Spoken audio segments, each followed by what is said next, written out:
Hello everyone. Today we will study addition of vectors.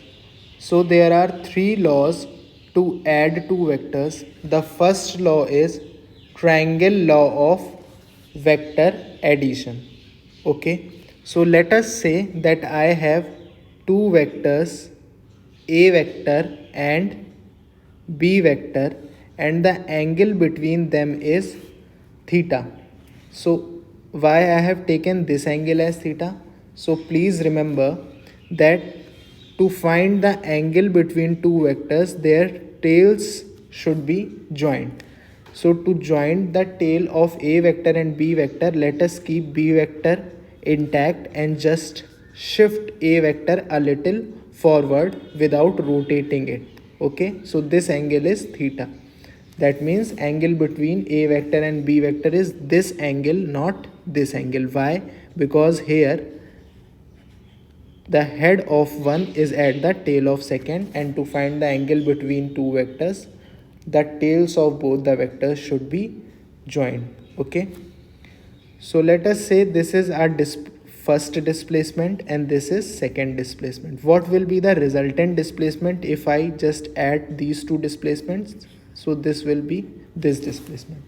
So this is what the triangle law says, that to add two vectors, just put the tail of second on the head of first. Now the vector which will complete this triangle will be the sum of these two vectors. So join the tail of second vector with the head of first vector with its tail on the tail of first vector, and its head on the head of second vector will be the resultant of addition of both the vectors. ठीक है. सो अगर हम displacement से सोचेंगे तो हम इसको easily सोच लेंगे, तो ज़्यादा कुछ याद नहीं रखना पड़ेगा. बेसिकली ट्रायंगल लॉ में क्या है कि हमको ट्रायंगल कंप्लीट करना होता है. कैसे कंप्लीट करना होता है? तो पहले दूसरे वाले के टेल को पहले वाले के हेड से ज्वाइन करवा दो, फिर तीसरा वेक्टर जो पहले के टेल से दूसरे के हेड तक जा रहा होगा वो उन दोनों वेक्टर्स का रिजल्टेंट वेक्टर होगा. ठीक. अब इसमें एक फॉर्मूला है जिसमें हमारी कोशिश ये होती है कि अगर एक वेक्टर का मैग्नीट्यूड हमको दे रखा है, मान लीजिए a, और दूसरे वेक्टर का मैग्नीट्यूड हमको दे रखा है मान लीजिए b, और दोनों के बीच में एंगल दे रखा है थीटा, तो उनका जो रिजल्टेंट वेक्टर होगा उसका मैग्नीट्यूड हम कैसे निकाल सकते हैं. ठीक है. तो इसके लिए हमने क्या किया कि हमने यहाँ से एक परपेंडिकुलर ड्रॉप किया और इस राइट एंगल ट्रायंगल को एक पूरा किया. तो अपने पास ये छोटा सा राइट एंगल ट्रायंगल आ गया है जिसको मैंने इधर बना दिया है, जिसमें इसकी लेंथ मुझे पता है कि b है और ये एंगल थीटा है. ठीक.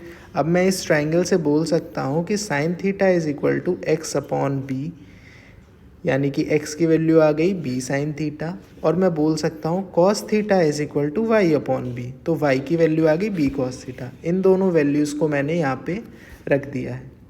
ठीक. तो इसकी वैल्यू आ गई b, इसकी वैल्यू दी हुई थी एक्चुअली b, और इसकी वैल्यू आ गई b साइन थीटा, इसकी वैल्यू आ गई b कॉस थीटा. अब देखिए एक और राइट एंगल ट्रायंगल है अपने पास, ये बड़ा वाला. ठीक.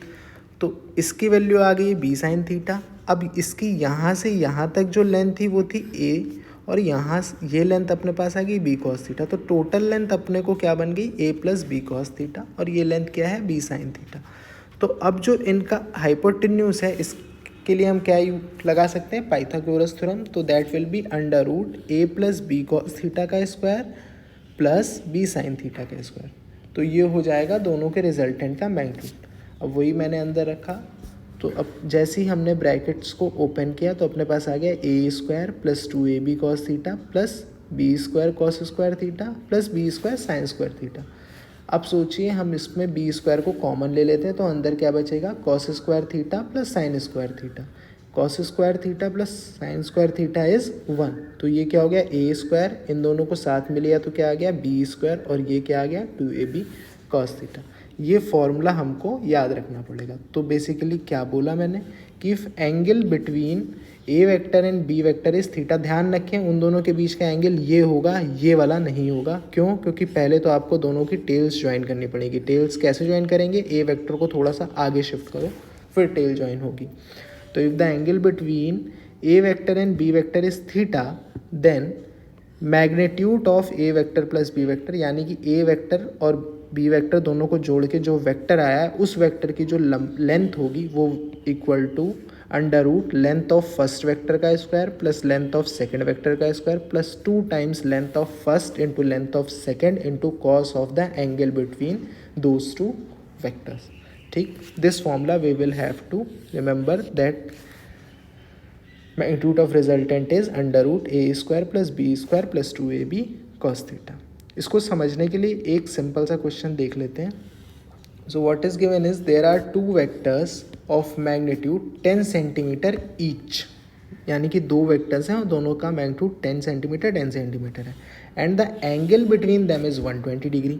Okay, what will be the magnitude of vector found by adding these two vectors. इन दोनों वेक्टर्स को हम जोड़ के जो वेक्टर मिलेगा उसका बताओ मैग्नीट्यूड कितना होगा. तो मैंने एक सिंपल सा डायग्राम बनाया कि ये मान लिया मैंने ए वेक्टर है, इसका मैग्नीट्यूड कैसे लिखते हैं, तो अगर ये वेक्टर है तो इसका मैग्नीट्यूड हम ऐसे लिख सकते हैं या फिर सिर्फ लेटर को लिख सकते हैं. यानी कि मान लीजिए कोई एक जेड वेक्टर है तो इसका मैग्नीट्यूड हम जेड वेक्टर का मॉड ऐसे लिख सकते हैं या फिर सीधे जेड बोल सकते हैं. ठीक है, ये लिखने का तरीका है, nothing hi fi in this. तो ए वेक्टर मैंने बताया कि देखिए ये 10 सेंटीमीटर का है. बी वेक्टर मैंने ऐसे बनाया. क्यों ऐसे बनाया, क्योंकि जब दोनों की टेल को साथ साथ रखोगे तो बीच का एंगल कितना होना चाहिए, 120 डिग्री. ये क्वेश्चन में दिया होगा. ठीक, तो हमारा ट्रायंगल लॉ से अगर इन दोनों को जोड़ना होगा, पहले हम ज्योमेट्री यूज़ करके आंसर निकालेंगे, फिर जो फॉर्मूला डिराइव किया उससे आंसर निकालेंगे. अगर इन दोनों को जोड़ना है तो सबसे पहले तो ये होना चाहिए कि पहले वाले के हेड पे दूसरे वाले की टेल आनी चाहिए. यहाँ पे तो दोनों की टेल साथ में, तो क्या करना पड़ेगा, इस वाले वेक्टर को थोड़ा सा शिफ्ट करके इधर ले आओ. Parallel translation of vector, parallelly तो हम कहीं भी ले जा सकते हैं. तो क्या बन गया, तो ये बन गया कि ये ए वेक्टर हो गया और ये मेरा बी वेक्टर हो गया. अब आप सीधा लगा लो ट्रायंगल लॉ. तो ट्रायंगल लॉ क्या कहता है कि अगर दो वेक्टर्स ऐसे हैं कि एक के सर पे दूसरे की टेल है, तो उस ट्रायंगल को कंप्लीट करने वाला वेक्टर जो कि पहले वाले के टेल से दूसरे वाले के हेड तक जाएगा, ऐसा वेक्टर जो पहले वाले के टेल से दूसरे वाले के हेड तक जाए, वो उन दोनों का रिजल्टेंट होता है. ठीक, तो अब ये एंगल 120 था, यानी कि ये एंगल कितना है 120 डिग्री. दैट मीन्स ये एंगल कितना हो जाएगा 60 डिग्री. अब ये देखिए ये है 10 सेंटीमीटर का, ये है 10 सेंटीमीटर का, बीच में 160 डिग्री का एंगल है. ठीक, तो रिजल्टेंट वेक्टर तो ये हो गया.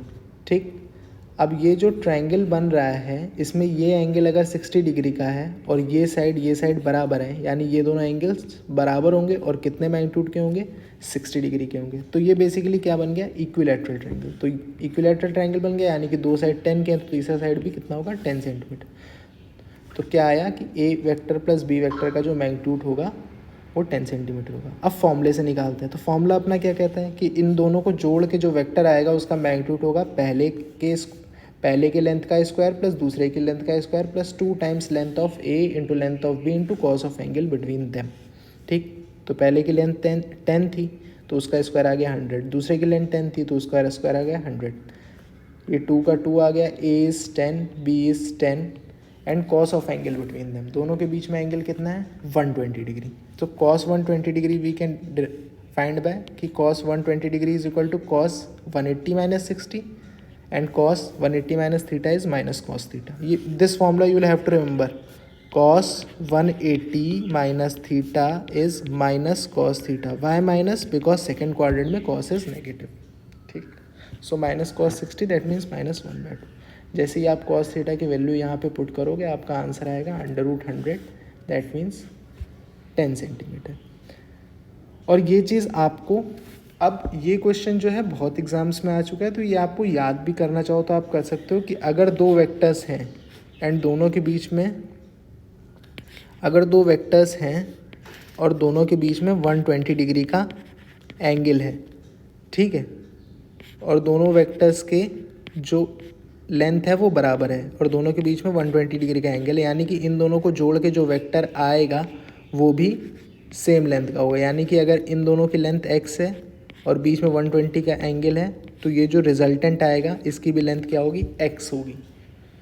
ठीक, ये तो वही चीज़ होगी जो क्वेश्चन में लिखा है. एक इसका कन्वर्स भी ट्रू है. वो क्या कहता है कि अगर दो वेक्टर्स हैं और दोनों की लेंथ बराबर है और उन दोनों को जोड़ के जो वेक्टर आया है उसकी भी लेंथ बराबर है, यानी तीनों की लेंथ सेम है। ए की लेंथ भी सेम है, बी की लेंथ, ए की लेंथ, बी की लेंथ और ए प्लस बी वेक्टर का जो मैग्नीट्यूड है उसकी लेंथ, तीनों की लेंथ सेम है, यानी कि ए वेक्टर और बी वेक्टर के बीच में एंगल जो होगा वो 120 डिग्री होगा। ठीक, तो अगर तीनों की लेंथ सेम है तो एंगल 120 डिग्री होगा, और दो की लेंथ सेम है, बीच में 120 डिग्री है, यानी कि उनको जोड़ के जो आएगा उसका भी मैग्नीट्यूड सेम होगा। ठीक, डन, चलिए, थैंक यू।